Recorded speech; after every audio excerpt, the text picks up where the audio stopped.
Hello and welcome to a special episode of To The Point. My guest today is the architect of two critical victories for the BJP since 2014. Last year in Kashmir, last month in Assam. He's also one of the most influential and powerful general secretaries of the party.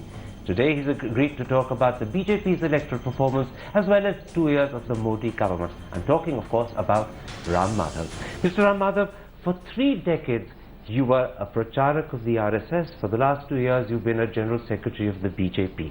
In that short period, you've been the critical architect of two important, significant victories for your party, Assam and Kashmir. Did you know you had this electoral talent inside you, or has it taken you by surprise? Firstly, I continue to be a pracharak.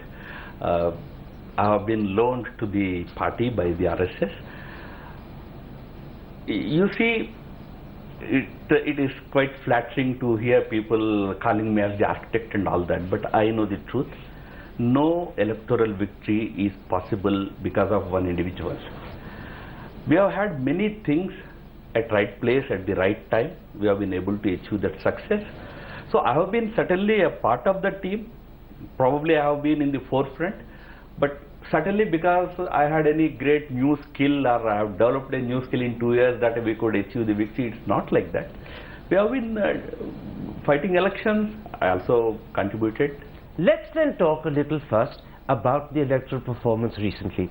There's no doubt that the BJP won a credible victory in Assam, and there's no doubt that Congress lost Assam as well as Kerala. But outside Assam, you only won 4 seats, giving you a total of 64.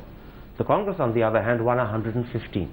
Secondly, the BJP fought 696 seats, but your strike rate was just 9.1%. The Congress fought only 363 seats.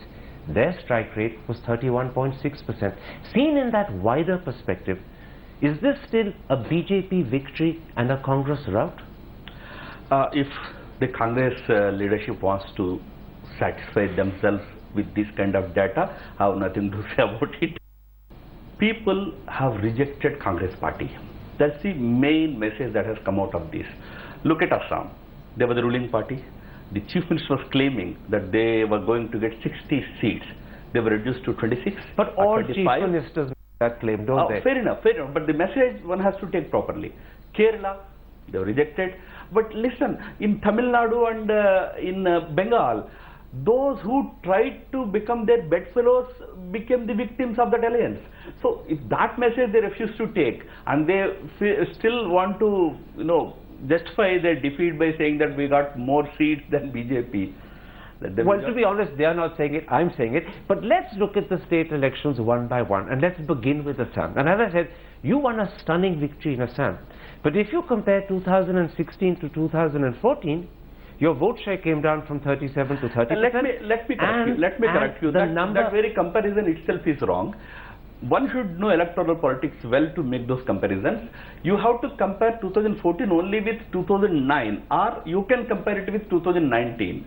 2016 has to be compared only with 2011. I'm not talking about Assam.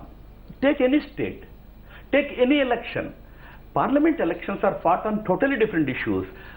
State elections are fought on totally different issues. Combinations change, issues change. So that comparison holds no water. Still, I allow you to ask me. Except for the fact, and I thank you for allowing me to ask you. But let me put this to you. You're not willing to accept that the difference between 2014 and 2016 suggests that there's been a decline rather than an increase in your popularity. Let's go one by one. Let's start with Assam. I mean, not only did your vote share come down from 37 to 30, but the number of assembly segments you won in 2014... Can I correct you there? In Parliament, we fought in the entire state. In Assembly, we fought only in 89 out of 126 seats. And you must correct your data because it's important. You should correct your data for other shows. We secured, as an alliance, we secured 43% of vote, 37 in Parliament, 43 in Assembly. Okay. I'll accept your argument about Assam. Let's come to Bengal. Because in Bengal, you fought 292 out of 294 seats this time round. And I'm comparing, therefore, your performance in 2016 to 2014. In 2014, your vote share was 17%, rounded upwards, and you were leading in 24 assembly segments. Yes. In 2016, your vote share had slipped to 17%, again I'm rounding upwards, and the number of seats you won collapsed to just 3. Now, Yes. that's not just a disappointment. Yes. That's a setback. That is true. That's true. I agree with you. That's why I'm saying don't compare it with. I mean, your whole argument fall flat in Assam. But in Bengal, No, so you are justifying it in Bengal. That's why I'm saying don't compare these two. You go to Kerala again. Your argument but is wrong. let's stick to Bengal. So Let's stick to Bengal. Do you accept Bengal as a setback? No, Bengal in general is a disappointment for the, see, two states I agree, that disappointment in this election for us. Tamil Nadu, we expected to do definitely better, but that doesn't mean we were hoping to come to power in the state. So was the case with Bengal. We were expecting to do better. We could not do better. We have to analyze those details. Can I ask you but why? For that argument, you don't have to go to 2014. I am myself admitting. Absolutely, and I'm glad you are. Because can I ask your analysis itself is wrong. If you compare parliament with assembly. But can I ask you why you think the performance in Bengal and Tamil Nadu was disappointing? How do you explain it to yourself? Yes, these factors we have to analyze. Bengal and Tamil Nadu results we have to analyze. Kerala we have some satisfaction, although personally if you ask me, I'm slightly disappointed with Kerala outcome in terms of seats also. We only secured 1 seat, although we today can feel happy that we have 15% vote share. Well, no, not 15. 15 with your allies. On your own, you're 10.5. 10.5% vote share. 10.5. It's a big vote share. Except for one thing. I accept your vote share went up in Kerala compared to 2011. But compared to 2014, it's static. But you must understand, here we are contesting less number of seats. In 2014, we were alone. We were fighting all these seats. There will be a difference. So come back to Bengal and come back to Tamil Nadu. Why do you accept that that was the disappointment? What in your mind explains the disappointment?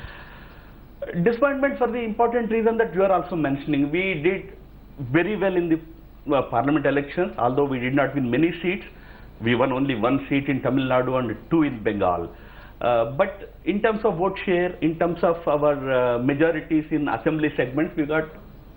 We hope that we would probably get more seats, not necessarily 24. We never thought that we would get 24 seats in assembly elections, because assembly elections will have a different dynamic. Issues will be different, combinations change. But we definitely thought that we would probably get more seats. We have to analyze. So we have a national executive coming up. Probably the state unit would be able to tell us what went wrong. So am I right, therefore, in concluding that you accept a certain disappointment with the outcome in Bengal and the outcome in Tamil Nadu? Bengal and Tamil Nadu, less than our expectation. Yes, to that extent. Assam, we are quite happy. And is Assam Kerala, the opposite? More than you expected, better than you hoped for? Yes, in a way, yes. We were hoping to get something like 75 plus seats, but finally we ended up with 86 seats, which is definitely slightly beyond our own expectations. So 12 seats beyond your expectations.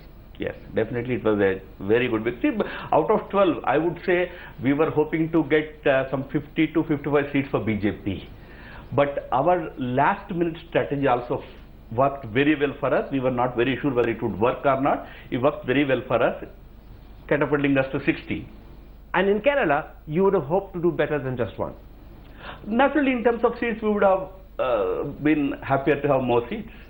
All right. We're talking at a time, just literally a week after the Modi government has celebrated its 2nd anniversary in power. Let's shift from the BJP's electoral performance to the Modi government's performance over the 2 years it's been in power. Let me first ask you, what would you identify as the great successes in the last 2 years? Many I would say.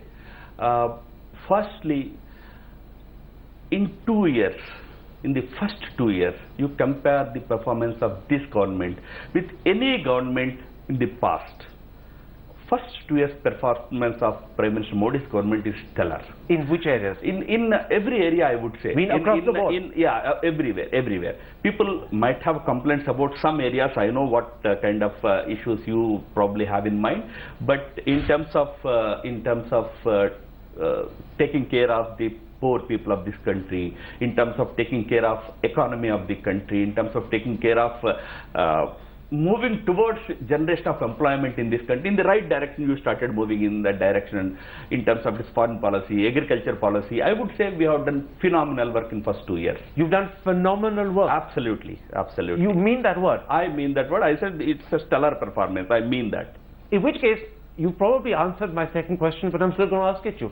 Can you identify even one area of failure, and since I don't suppose you can, one area where perhaps you could have handled things better, performed better? I can identify, but I don't speak about it in front of cameras, which I will take it on my party platform, where I mean, not a failure. I don't see it as a failure, but definitely I feel that we could have done better.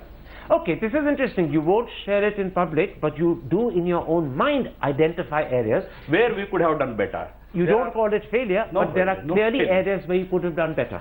One or two areas I think we could have definitely done better, but many areas we have done very well. But then in those areas where you could have done better, would you also say you're disappointed with the government's performance? No. Not disappointed? No. But you could have done better, but not disappointed? No disappointment. I'm saying we could have done much better, we could have done much more.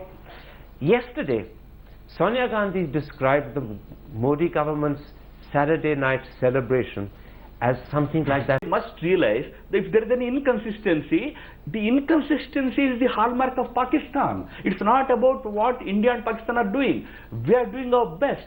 Today, at the leaders level, at the government's level, both government, Nawaz Sharif on that side and Prime Minister Modi here, they enjoy good rapport. They talk to each other on a regular basis. And today, largely our borders remain peaceful. We are strong on our side. We are responding properly on the border front. These things are where they are. The inconsistency is in Pakistan, on Pakistan's side. Can I ask you about that sudden decision to visit Nawaz Sharif in Lahore on Christmas Day? Was that an inspired initiative or a risky gamble? I think Prime Minister Modi has been thinking about these kind of very informal cordial relations with all our neighbors. I was privy to one discussion where not about Pakistan per se, but generally about, you know, a premier of Germany will just hop into, get into a flight, hop to a capital of the neighboring country, hold discussion over tea, come back in the evening. This sounds like Manmohan Singh talking about breakfast in Amritsar, lunch in Lahore, dinner in Kabul. We should have such relations with Dhaka, we should have such relations with Bhutan, this Nepal, sounds like Dr. Manmohan Singh. All our this neighbors. Sounds like Dr. Manmohan Singh. We should have such neighborhood relations, strong neighborhood relations. You don't want to acknowledge the fact that it sounds like Dr. Manmohan Singh? Manmohan Singh, I don't know if he has talked about it, but he has never done any such thing. Let's come to the relationship with America. When Mr. Modi goes in a few days' time to Washington, it will be his 4th summit-level meeting with President Obama in 2 years. And yet the funny thing is, before he became Prime Minister, he wasn't even welcome in America. They weren't even granting him a visa. Has he transformed the relationship with America today, despite the odds he faced? You see, this is 4th visit in 2 years, I agree, but first bilateral visit happening between the two countries after Prime Minister Modi took over. No, there was a visit in September 2014 with a dinner as well. That was when he went for UN General Assembly. But he was specially invited to Washington for a meeting. What is called a bilateral visit, it involves one exclusive invitation, then an exclusive agenda, and I'm telling you, this visit is going to be a bang on in India-US relations. I know how much homework is going into that visit. It's going to be a very good visit, and our relations are going to be taken to a much higher level. As a newsman, I have to ask you, why do you say it will be a bang? What is it that's about to happen? Share with us some of the secrets you know.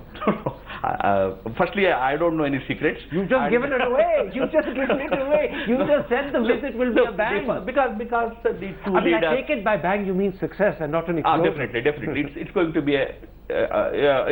we all hope that it will be a very big successful visit. But why? What is happening? Reveal that to me. For one important reason, that the two leaders, President Obama and Prime Minister Modi, enjoy very strong, good personal relations, and the two countries are coming up with a very, very strong, credible agenda. I hope that when they sign that those agreements on that agenda, it will be a good news for all of us. You've just gone one step further. There are clearly big agreements on the agenda that they will be signing when they meet in Washington.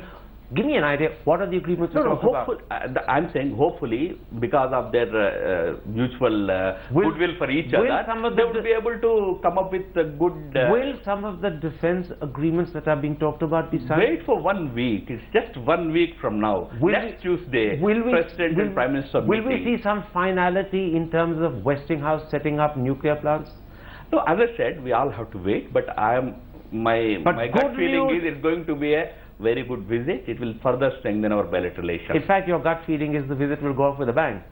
It will be a successful visit, yes. There are big items in the offing that we have to wait for. Every visit brings us good things. My last question. One of the things that Mr. Modi has done on his visits abroad, and it's attracted enormous attention both at home and abroad, is these high-profile meetings with NRIs. Stellar meetings, to use your favorite adjective. And you've had a very critical role to play in organizing them. They've happened in New York, London, Sydney, Singapore, Dubai, Toronto. Is this a new foreign policy tool that Mr. Modi has fashioned for himself? If you recall the foreign policy resolution that we passed at Bengaluru, we said that engagement, samvad, at a greater level, which never used to happen before. Earlier, the engagement used to be limited to government and at the most government to business. These are the two kinds of engagements we used to have. But Prime Minister Modi has decided that we should expand it to connect with the community, connect with other important segments in each. He goes to universities, he visits religious places, he goes to a mosque, he goes to a temple, he goes to several historical places. He has expanded the engagement of the government with the people, and as part of that, yes, we have done certain community events. Those events have helped us in creating great unity within the community. Otherwise, Indian community everywhere is divided into groups, subgroups, castes, state, religion, everything.